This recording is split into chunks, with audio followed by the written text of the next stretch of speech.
Thank you Bimal कि आपने मुझे फिर से आज बुलाया आपके चैनल पर मेंटल हेल्थ के बारे में बात करने के लिए और जागरूकता फैलाने के लिए। थैंक यू हमारे सारे व्यूअर्स को जिन्होंने हमारा लास्ट वीडियो देखा, लाइक किया और ये चैनल को सब्सक्राइब किया।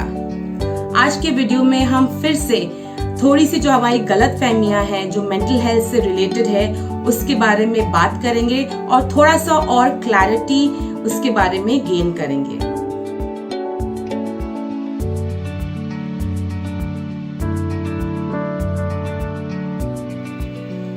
विमल, ये कहना कि मानसिक बीमारी का जो प्रभाव है वो इंसान पे कम होता है एज कम्पेयर टू कोई भी शारीरिक बीमारी, ये एक बहुत बड़ा मिथ है और इस मिथ के बारे में हमें और बात करनी चाहिए।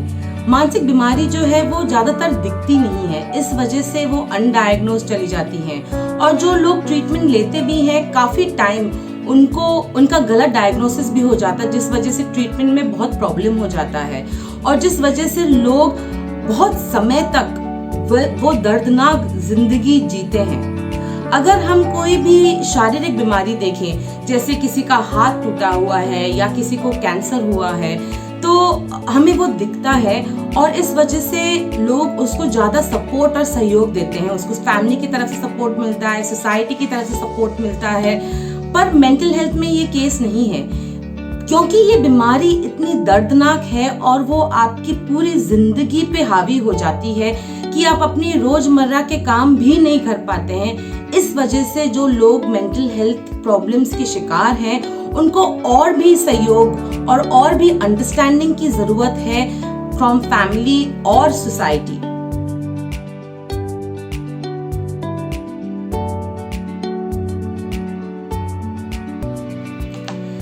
बिमल, ज्यादातर लोग समझते हैं कि जिन लोगों को मानसिक बीमारियां हैं वो बहुत ही वायलेंट होते हैं, वो बहुत ही हिंसा करते हैं और अपराध भी काफी करते हैं। पर ये एक बहुत ही बड़ी गलतफहमी है और शायद इसका श्रेय जाता है मीडिया को कि वो किस तरह से दिखाते हैं कि मेंटल इलनेस के शिकार होते हैं, वो किस प्रकार से बिहेव करते हैं। कि मान लो वो ज्यादा वायलेंट होते हैं, क्राइम में इन्वॉल्व होते हैं, ज्यादा हिंसा करते हैं, पर असलियत में ये नहीं है। अगर हम आंकड़े देखते हैं तो जो लोग क्राइम में इन्वॉल्व होते हैं वो ज्यादातर लोग मेंटल इलनेस के शिकार नहीं होते हैं। जो मेंटल इलनेस के शिकार होते हैं यूजुअली वो लोग अपने को बचाने के लिए अपने सिम्टम्स की वजह से हिंसा करते हैं। इमेजिन करिए अगर कोई पैरानॉइड स्किज़ोफ्रेनिया है जो कि एक मेंटल हेल्थ प्रॉब्लम है, उसको ऑडिटरी हैलुसिनेशंस हो रहे हैं, उसको कान में कोई बोल रहा है कि आपके सामने वाला आपको मारने वाला है, तो ऑब्वियसली वो अपनी सुरक्षा के लिए हिंसा या अपनी प्रोटेक्शन के लिए थोड़ा सा तो हिंसा करेगा और ये सामने वालों को जो दिखता है वो दिखता है कि वो अपराध कर रहा है। यूजुअली जो लोग अपराध करते हैं वो ज्यादातर अल्कोहल जो मदिरा होता है या ड्रग्स का यूज करते हैं। उनका सिम्टम्स बहुत ही सेम होता है मेंटल इलनेस से, पर वो मेंटल इलनेस नहीं होता है, वो होता है ड्रग इंड्यूस्ड सिम्टम्स। तो हमें ये दोनों कैटेगरी को अलग अलग करना बहुत जरूरी है। हमें ये समझना भी बहुत जरूरी है कि एक्चुअली जो लोग मेंटल हेल्थ प्रॉब्लम से जूझते हैं उन पे हिंसा ज्यादा होती है, लोग उन पे हिंसा करते हैं। मतलब हम उनको मारते हैं, पीटते हैं, उनका मजाक उड़ाते हैं, उनको स्टिग्मेटाइज करते हैं, उनके चॉइस के बगैर हम उनका ट्रीटमेंट करते हैं, जोर जबरदस्ती करके उनको मेंटल हॉस्पिटल में डालते हैं जहाँ पर उनका शायद और विक्टिमाइजेशन होता है। तो ये बोलना कि मेंटल इलनेस के जो लोग हैं या जो लोग मेंटल इलनेस से परेजित हैं वो वायलेंट है और हिंसा करते हैं, ये एक बहुत ही बड़ी गलतफहमी है। बल्कि हमें ये समझना जरूरी है कि एक्चुअली हम लोग उन पे ज्यादा हिंसा करते हैं।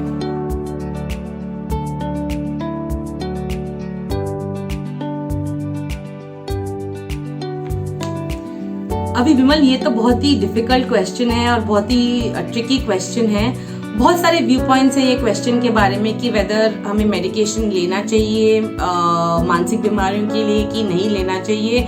और लोग अलग अलग व्यू पॉइंट्स हैं उनके। कुछ लोग कहते हैं कि मेडिकेशन ज़रूरी है, कुछ लोग कहते हैं कि मेडिकेशन नहीं लेना चाहिए क्योंकि उसकी लत लग जाती है, और बिलीव करते हैं कि नेचुरोपैथी, होम्योपैथी, मेडिटेशन, वेलनेस, ये सब चीज़ें हेल्प कर सकती है। ये सब चीज़ें ज़रूर हेल्प कर सकती हैं, पर जैसे मैंने आपको पहले बोला कि मानसिक बीमारी का एक कारण होता है कि वो इसलिए डेवलप्ड होती है क्योंकि माइंड में, ब्रेन में एक केमिकल असंतुलन होता है। तो वो केमिकल असंतुलन को बैलेंस करने के लिए वापस हमें मेडिकेशन की ज़रूरत होती है, ठीक है। ऑल्सो अगर हम चाहते हैं कि हमें दोबारा एपिसोड नहीं हो या फिर हम दोबारा वो इलनेस में नहीं चले जाए, अगर हमने बहुत प्रोग्रेस किया है, तब भी मेडिकेशन का बहुत इम्पोर्टेंस होता है।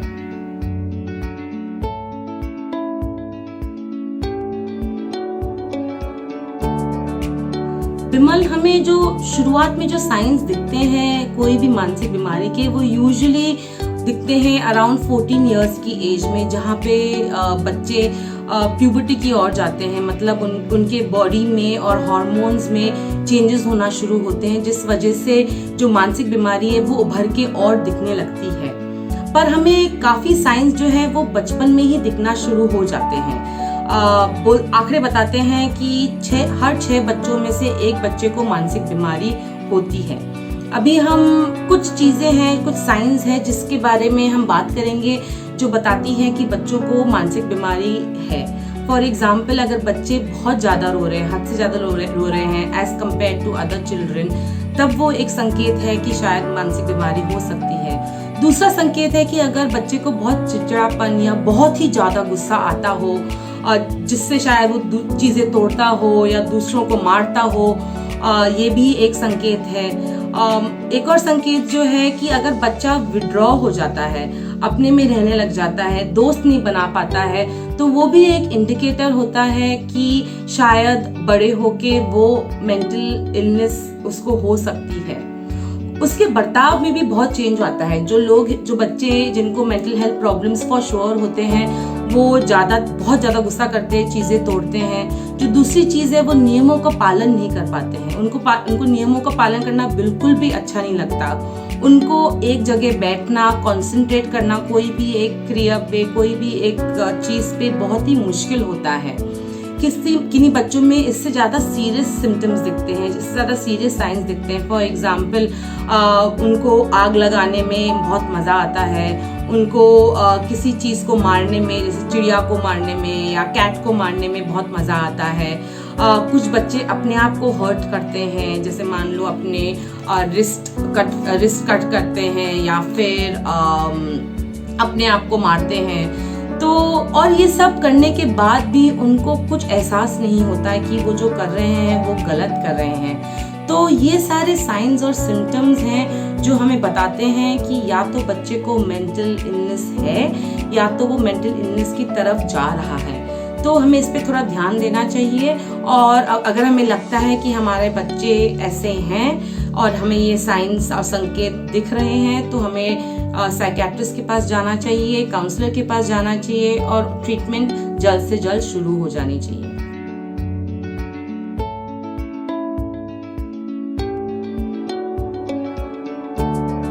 तो आज हमने फिर से हमारी जो गलतफहमियां हैं मेंटल हेल्थ और मानसिक स्वास्थ्य के बारे में कम करने की कोशिश की है।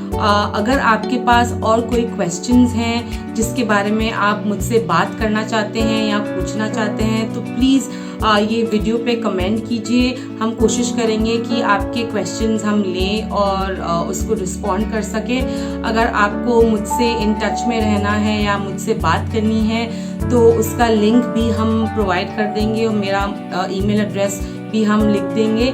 Please feel free to get in touch with me. अगर आपको कुछ चीज़ के बारे में जानना है या कुछ क्लैरिटी चाहिए, तो थैंक यू एवरीबॉडी।